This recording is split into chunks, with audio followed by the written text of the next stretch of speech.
Hello everyone, how are you all.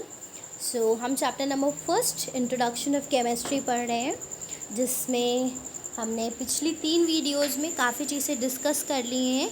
ये हमारी 4th video है इंट्रोडक्शन टू केमिस्ट्री की। पिछली वीडियोज़ अगर आपने ना देखी हो तो मैं आपको सजेस्ट करूँगी सबसे पहले कि आप पिछली वीडियोज़ देख लें, ताकि जो भी टॉपिक्स आप अभी स्क्रीन पे जाते हुए देख रहे हैं, ये सारे टॉपिक्स हम पिछले वीडियोज़ में डिस्कस कर चुके हैं। तो आज हम एक टॉपिक जो डिस्कस करेंगे वो इम्पोर्टेंस ऑफ केमिस्ट्री। हम जनरल न्यूज़ेस, एग्रीकल्चर, इन सब में हम डिस्कस कर चुके हैं। And all these things we have discuss, food preservatives. Okay, अब हमें आज जो टॉपिक डिस्कस करना है वो हमारा है क्लोथिंग एंड केमिस्ट्री। कि जो भी कपड़े बनते हैं, जो क्लोथ्स होते हैं, सिंथेटिक फाइबर्स होते हैं, वो सब केमिस्ट्री से किस तरह से जुड़े हुए हैं। तो आप स्क्रीन पे देख सकते हैं अपना टॉपिक क्लोथिंग, सिंथेटिक फाइबर्स। ठीक है, तो अब हम इस टॉपिक को डिटेल में पढ़ेंगे। Term clothing, first of all you need to understand that what is the meaning of the term clothing. Clothing का मतलब क्या है? So what is clothing? It is a material for covering the body by a fabric. मतलब जिस fabric से हम अपनी body को कवर करते हैं, लिटरली उसी को ही क्लोथिंग कहते हैं। Certain fabrics are made, just a second, are made by the conversion of fibers such as cotton to synthetic fibers। तो बहुत से फाइबर्स कैसे बनते हैं कि उनका कन्वर्जन किया जाता है कॉटन फाइबर से सिंथेटिक फाइबर्स में। तो नेचुरल फाइबर्स क्या होते हैं, सिंथेटिक फाइबर्स क्या होते हैं, जो कॉटन और वूल्स के होते हैं, which are directly converted into the coating material. मतलब जो प्योरली कॉटन और वूल से बनते हैं वो हमारे नेचुरल फाइबर्स होते हैं। और ट्राइलिन, नायलॉन, रेयॉन, जो एक्सपेंसिव क्लोथ्स होते हैं, क्लोथिंग्स होती हैं, जिनको कन्वर्ट किया जाता है नेचुरल से सिंथेटिक में, उनको सिंथेटिक फाइबर्स कहते हैं। ऑलराइट, उसके बाद देखिए terylene, it is a synthetic polyester fiber or a fabric formed generally by the addition of polyester to the natural fibers cotton। टर्लीन कैसे बनता है कि जो नेचुरल फाइबर होती है कॉटन, उसमें क्या मिला दिया जाता है, उसमें पॉलिस्टर को ऐड किया जाता है। इस तरह से टर्लीन का फॉर्मेशन होता है। अब इसकी प्रॉपर्टीज़ क्या है? ये स्ट्रॉन्ग फैब्रिक है, इलास्टिक इन नेचर है, फ्रिक्शन से रेजिस्टेंट है, suffer little lost in strength, crease resistant, easily washable and dries quickly. तो ये जो फैब्रिक बनाया जाता है सिंथेटिक फैब्रिक, इसकी ये सारी क्या है, ये प्रॉपर्टीज़ हैं।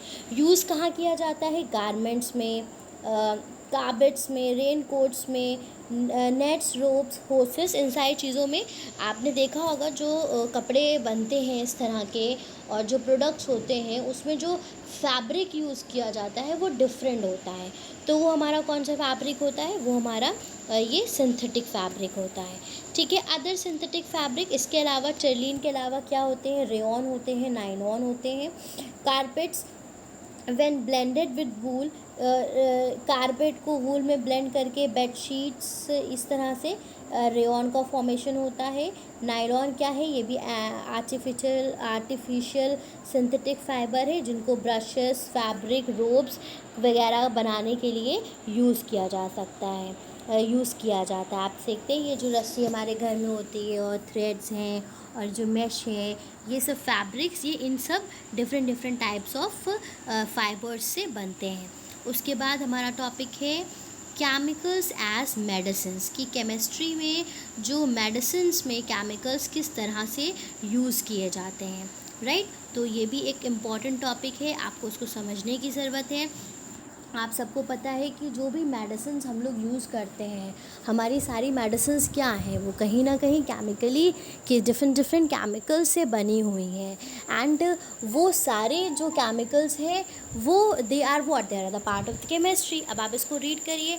मेडिसिन्स आर नेचुरल और synthetic substances which when taken in a living body affects its functioning and treat or prevent a disease। मतलब ये क्या है?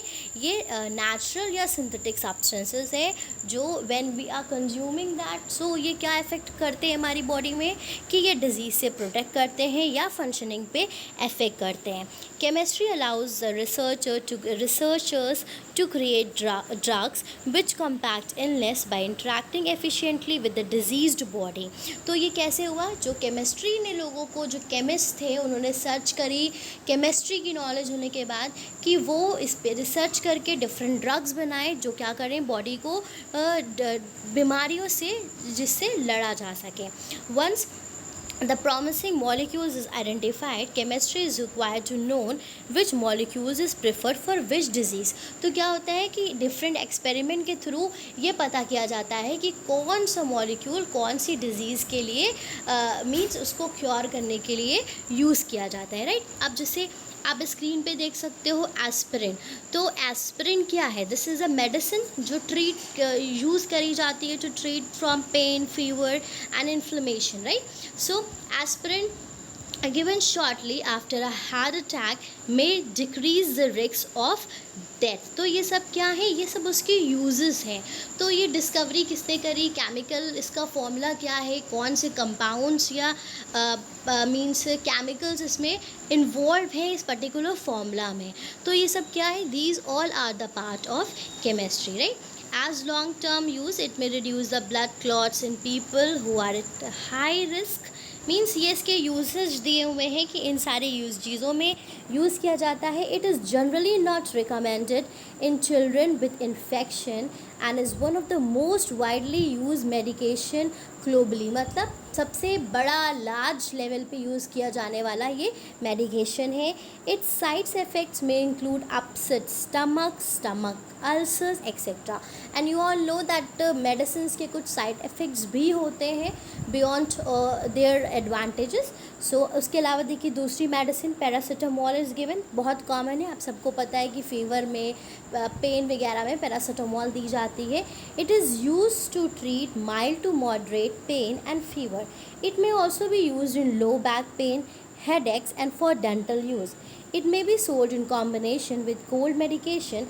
It is safe at recommended doses, but too high dose may result in liver problem. Means ये क्या है, this is one of the formula of the chemistry। ये chemistry का एक फॉर्मूला है जिसको डिफरेंट डिजीज़ के ट्रीटमेंट में यूज़ किया जाता है। अदर मेडिसिन्स कुछ और एग्जांपल्स दिए गए हुए हैं। एंटासिड, सोडियम बाइकार्बोनेट, एसिडिटी और स्टमक के लिए यूज़ करी जाती है। Iron supplement, vitamin B12, anaemia means जो ब्लड की आयरन की डिफिशियंसी हो जाती है ब्लड में, उसको अनीमिया कहते हैं, उसको ट्रीट करने के लिए। एंटीबैक्टीरियल फॉर कंजक्टिवाइटिस मींस जो आँखों में इन्फेक्शन हो जाता है। आप ये पिक्चर्स देख सकते हैं, एस्पिरिन और पैरासीटामोल की पिक्चर्स बनी है और आप सब ने इसकी पिक्चर्स देखी भी होंगी। और आप लोगों को कभी अगर फीवर होता भी है तो जो आप मेडिसिन लेते हो तो वो क्या होते हैं, वो तो यही होते हैं पैरासीटामोल्स, राइट। फिर हमारा नेक्स्ट टॉपिक है केमिस्ट्री इन इंडस्ट्रीज़। मीन्स जो सोप, जो डिटर्जेंट्स जिसे हम कपड़े धोते हैं अपने या नहाते हैं, या स्टेन रिमूवल्स जो होते हैं, ये सब क्या है, ये सब भी पार्ट हैं किसका, these all are the part of chemistry. अब देखिए पहला टॉपिक पढ़ते हैं क्लेंजिंग एजेंट। तो क्लेंजिंग एजेंट में क्या आ गया, सोप्स और डिटर्जेंट्स आ गए। तो जो सोप्स हैं, सोप्स क्या है, soaps are the substances used with water for cleaning and washing and are made from a compound of vegetable oil or animal fats along with sodium और potassium hydroxide। तो ये किस चीज़ से बन रहे हैं, वेजिटेबल और एनिमल फैट से, है ना, vegetable oil and animal fat. और उसमें कौन सा केमिकल मिलाया जाता है, सोडियम या पोटाशियम हाइड्रोक्साइड, और डिफरेंट कलरेंट्स भी ऐड किए जाते हैं। तो ये क्या है, this is a part of chemistry की उस सोप का एक केमिकल कॉम्पोजिशन है। डिटर्जेंट्स क्या है, synthetic water soluble cleaning agent that unlike soap which are prepared from vegetable fat are prepared from petroleum products along with। अब इसमें क्या होता है, डिटर्जेंट वाटर सॉल्युबल होते हैं। आप सबको पता है हमारे घर में डिटर्जेंट्स होते हैं जो हम यूज़ करते हैं कपड़े धोने के लिए, डिफरेंट पर्पस के लिए। तो उसमें वेजिटेबल ऑयल्स या एनिमल फैट ना यूज़ करके पेट्रोलियम प्रोडक्ट्स यूज़ किए जाते हैं। Detergents have an advantage over ordinary soap. अब डिटर्जेंट की एडवांटेजेस क्या हैं ऑर्डिनरी सोप के ऊपर, hard water is one which does not lather with soap while soft water lathered easily. Like ordinary soap when rubbed in hard water is wasted and leather forms only. After all the insoluble salts in hard water are removed as scum, synthetic detergent do not form scum and lather even in hard water. मतलब ये बताया जा रहा है कि hard और soft water के case में ये किस तरह से रिएक्ट करते हैं और उनका जो रिजल्ट है वो किस तरह से वराई करता है. उसके बाद सेकंड टॉपिक है हमारा स्टेन रिमूवल्स. तो स्टेन रिमूवल्स क्या है? एक प्रोसेस जिसमें किसी भी सब्सटेंस के ऊपर से धब्बा निकाला जाए. वो कोई सरफेस भी हो सकता है या कोई फैब्रिक हो सकता है. Most stains are removed by dissolving with a solvent. ज़्यादातर स्टेन्स किस तरह से रिमूव करे जाते हैं? सॉल्वेंट में उसको मिक्स करके. अब जैसे देखिए lemon juice contain citric acid and it is use for removing stain from fabric. जैसे कपड़ों में अगर धब्बे लग जाएं तो आप उसको नींबू के जूस से छुटा सकते हैं. Hydrogen peroxide mild bleaching agent, it is effective in removing the stain. Glycerine it soften the stains on wool. मतलब अगर ऊनी कपड़ों में स्टेन लग जाते हैं तो ग्लिसरीन से छुटाया जाता है उसको.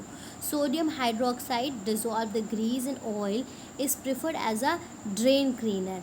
Boiling water is soften the fruit juice stain on a fabric. तो ये डिफरेंट सब्सटेंसेस दिए हुए हैं जिससे जो डिफरेंट चीज़ों पे स्टेन लगते हैं उनको किस तरह से आप ईज़िली रिमूव कर सकते हैं. सो स्टूडेंट्स, ये चैप्टर नंबर 1 जो है आपका पूरा कंप्लीट हो गया है. अब इसके बाद इसके जो क्वेश्चंस हैं वो हम डिस्कस करेंगे. तो हमारा पहला क्वेश्चन है state what is science and give the basic bifurcation of science with reason. तो हमने स्टार्टिंग में ही डिस्कस किया कि साइंस क्या होती है और इसके बाइफर्केशन क्या है. आप पेज नंबर 1 पे मूव करोगे आपको वहाँ पे मिल जाएंगे कि साइंस को कितनी कैटेगरी में डिवाइड किया गया है, साइंस क्या है, किसकी स्टडी को साइंस कहते हैं. ठीक है, so you have to note down the answer in your copies. Then question number 2, give the basic difference between inorganic chemistry and organic chemistry. तो आप सबको अच्छा से पता है inorganic chemistry क्या है, organic chemistry क्या है. बच्चों inorganic chemistry क्या है? जहाँ पे हम metals, metalloids, non metals, elements, atom इन सब की स्टडी करते हैं. ये क्या है? inorganic substances की जहाँ स्टडी करते हैं वो क्या है? वो inorganic chemistry है. और ऑर्गेनिक केमिस्ट्री क्या है? ऑर्गेनिक केमिस्ट्री वो है जहाँ पे हम ऑर्गेनिक कंपाउंड्स के बारे में स्टडी करेंगे. मतलब ऑर्गेनिक कंपाउंड क्या हो गए? कार्बन और हाइड्रोजन के जो कंपाउंड्स होते हैं वो ऑर्गेनिक केमिस्ट्री का पार्ट है और वहाँ पे हम उनके बारे में स्टडी करते हैं. This is also given on page number 1, right. उसके बाद state the function of the following basic glass apparatus. हमने ये पहली वीडियो में डिस्कस किया था कि ग्लास टेस्ट ट्यूब का क्या फंक्शन है. ग्लास टेस्ट ट्यूब किस लिए यूज़ होते हैं? केमिकल्स को पोर करने के लिए, हीट करने के लिए, केमिकल रिएक्शंस करने के लिए. तो ये सब उसके फंक्शंस हैं कि जो टेस्ट ट्यूब है वो किस लिए यूज़ होता है. हार्ड ग्लास बॉइलिंग ट्यूब, इसमें हम किसी भी कंपाउंड को जब बॉयल करते हैं तो हम उसको क्या करते हैं? बॉइलिंग ट्यूब में ही बॉयल करते हैं. बीकर हम क्यों यूज़ करते हैं? बीकर हम किसी भी सॉल्यूशन को रखने के लिए एक टेस्ट ट्यूब से, मतलब एक टेस्ट ट्यूब में बोर करने के लिए और मिक्स करने के लिए दो सॉल्यूशन को, इन सारी चीज़ों के लिए हम क्या करते हैं? बीकर का यूज़ करते हैं. राउंड बॉटम फ्लास्क का हम यूज़ क्यों करते हैं?